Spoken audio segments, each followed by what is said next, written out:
Alright, and we're back. So I realized that I didn't even turn the video on. So here we are in the second section, and we're going to pick right back up with insubordination, Burton versus Kirby. And I'm going to go a little quicker because I realized that there's quite a bit to go through, and I want to just keep in mind the time. So Burton versus Kirby. Burton was employed as an elementary physical education teacher in February 18th, 1986. Two fourth grade boys received corporal punishment from Burton via a wooden paddle, and Burton said that it was for disrupting the class. The boys actually obtained bruises from this punishment, and also parents came in and told the school board about this issue. So, the court cited that the appellant, Burton, had used excessive force in punishing both students, and that he had repeatedly failed to follow official school district directives, and that his appeal should be denied. And that's the most important in insubordination, is that repeatedly failed to follow official school district directives. The school district policy in the 80s was that corporal punishment shall be reasonable and moderate and may not be administered maliciously or for the purpose of revenge. Such factors as the size, age, and condition of the student, the type of instrument to be used, and the amount of force to be used, as well as the part of body to be struck, shall be considered before administering any corporal punishment. And this was cited in a Texas case. So this comes to our second discussion break question, which you can choose to answer on the corresponding Google Doc. And the authors of our book, McCarthy, McCabe, and X, say that the key factor in dismissal for insubordination is whether a teacher has persisted in disobeying a reasonable and valid school policy or directive. And I know that there are policies that some of us teachers don't necessarily always agree with. And so I'd just like us to start thinking about, have we ever, or do we know someone who has disagreed with school policy, and what were some of their solutions to bring to light this disagreement? In thinking about the stipulations for termination via insubordination, how could we disagree with policy without being insubordinate, I guess. So you can choose to answer this discussion break question on the corresponding Google Doc, and I'm going to move forward with neglect of duty. So neglect of duty is when an educator fails to carry out the assigned duties. It's very similar to insubordination in a sense that insubordination, you're not following district policy. So some examples. Board of Education versus Flaming. Teacher failed to discipline students consistent with school policy. Very similar to the last case we looked at. In the Harrah Independent School District versus Martin, Oklahoma teacher was dismissed due to failure to comply with the school board's continuing education requirement. And then in Howard versus West Baton Rouge Parish School Board, a Louisiana teacher was not terminated for bringing a loaded gun to school in his car because it did not substantiate willful neglect of duty. And then the court commented that it was a mistake to bring that gun and it possibly endangered students, but it was not a failure to follow orders. So that would be something that was not considered neglect of duty. However, something that is the Wise versus the Bossier Parish School Board. In 1992-1993, so a little closer to the present, not that much, Wise was a teacher of 16 years who was reprimanded twice for sending students to the principal's office unescorted. She sent them even though she was instructed not to. She contended that she sent the students to the school office unattended on instructions of personnel, but this wasn't supported by the record. She received negative evaluations from her principal and supervisor.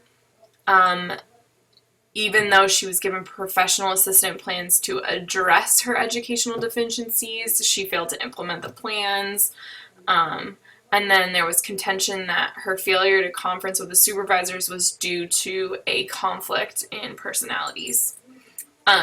So the decision of the court, which the Court of Appeal noted that no direct order or policy was actually presented during the hearing that could have formed the basis for the charge for willful neglect of duty. So she actually originally was terminated, but in a Court of Appeal they found that the evidence for that was not actually substantial to terminate her. It further found that the evidence was insufficient to establish the wise acts of referring students to the school office was due to willful neglect of duty. So here is a second quick check. The second one, you only need to choose one.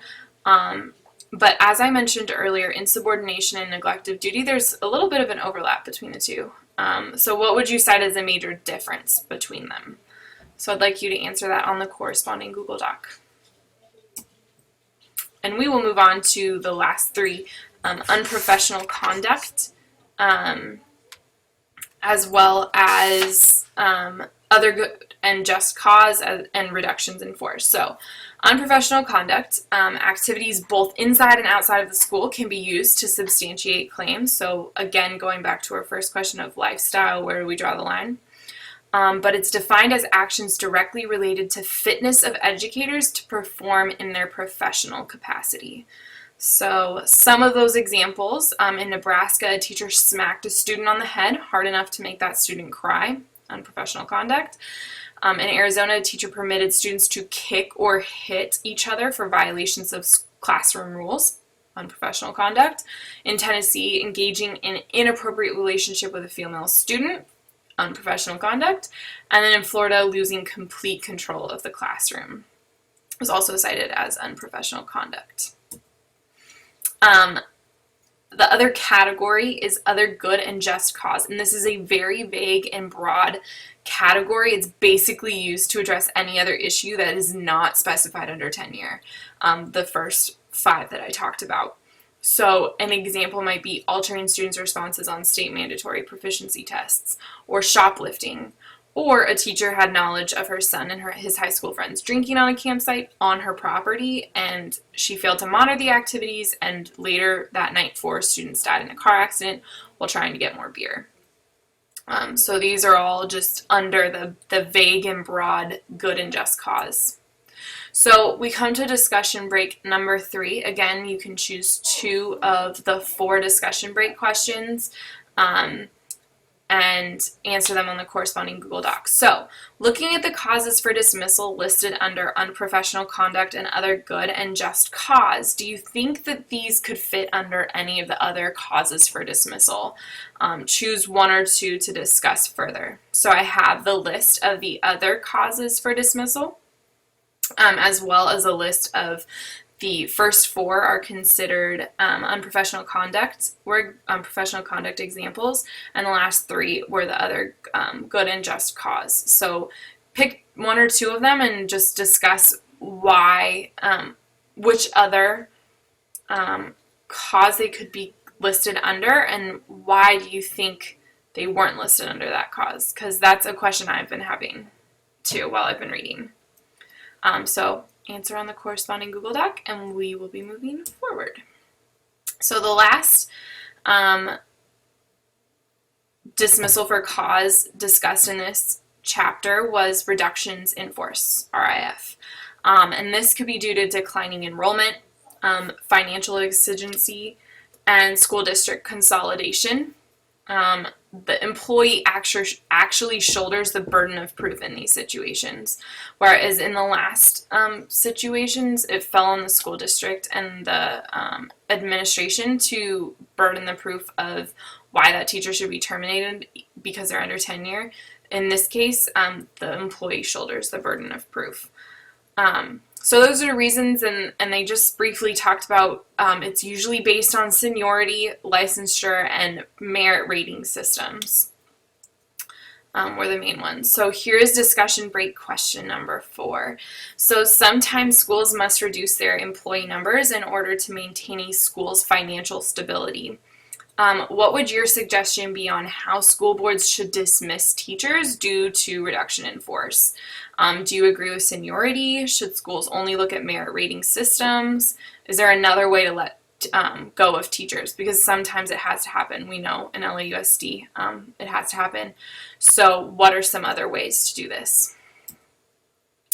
All right, so remedies for termination. Any person who acts under color of state law to deprive another individual of rights secured by the federal constitution or federal laws is subject to personal liability.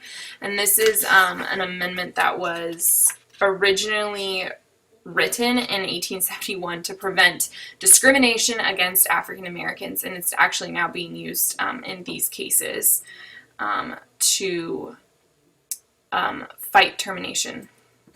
So the liability of school officials, they must have personally participated in or had personal knowledge of the unlawful acts. So in a case of Harlow versus Fitzgerald, government officials performing discretionary functions generally are shielded from liability for civil damages insofar as their conduct does not violate clearly established statutory or constitutional rights of which a reasonable person would have known. So they need to be aware of the situation in order to be held liable in that situation. For the school districts, the individual must have evidence that the district acted with deliberate indifference in establishing and maintaining the policy, practice, or custom that directly deprived an individual or constitutionally protected rights. So again, a little bit difficult to make sure that the school district knew of this the entire time, and that's when they would be liable. School districts may not claim qualified immunity based on good faith actions of their officials. So 11th Amendment, sometimes cited to avoid liability for constitutional violations. The amendment explicitly prohibits citizens of one state from bringing suit against another state without its consent, because education is a state function, as Michael actually talked about in his. The Mount Healthy case actually hinged on whether under Ohio law school district is considered an arm of the state as opposed to a municipality or other political subdivision. And the court ruled that school districts are more like counties and cities than extension of state and could not claim 11th Amendment immunity. So this was something that was claimed. The court decided that it could not be claimed after the Mount Healthy case. So, remedies for termination. In Damages 1986, the Supreme Court declared that although individuals are entitled to full compensation for injuries suffered, they are not entitled to supplementary damages based on perceived value of constitutional rights. In 1981, the Supreme Court does not authorize the award of punitive damages against the municipality or the individual wrongdoers. And then here are some compensatory damages paid to teachers. So a teacher was given $750,000 for wrongfully terminating her out because of an out-of-wedlock pregnancy. In North Carolina in 1990, a teacher received $78,000 in damages based on mental distress, evidenced by depression and insomnia following his termination. So these are some compensatory damages. And then there's also reinstatement. So upon an unjust dismissal, only tenured teachers are expected to be reemployed. The non-tenured teachers are actually only entitled to the damages, but not reinstatement. So that was another interesting thing. And then attorney's fees are dependent on the statutory authorization, and the teacher must be the prevailing party. So they must win on any part of the case in order to gain the attorney's fees. So our final discussion break, you'll answer this on the Google Doc. Whether you are a tenured teacher or not, what are your feelings on tenure now that you know the causes for dismissal? Does it make you feel more inclined to obtain a tenured position or less inclined? And explain. And just next steps, make sure you access the Google Doc if you haven't already to answer one quick check question and 2 discussion break questions as well as the final break question. I look forward to hearing your thoughts on this topic. It was definitely an interesting one, and have a wonderful spring break.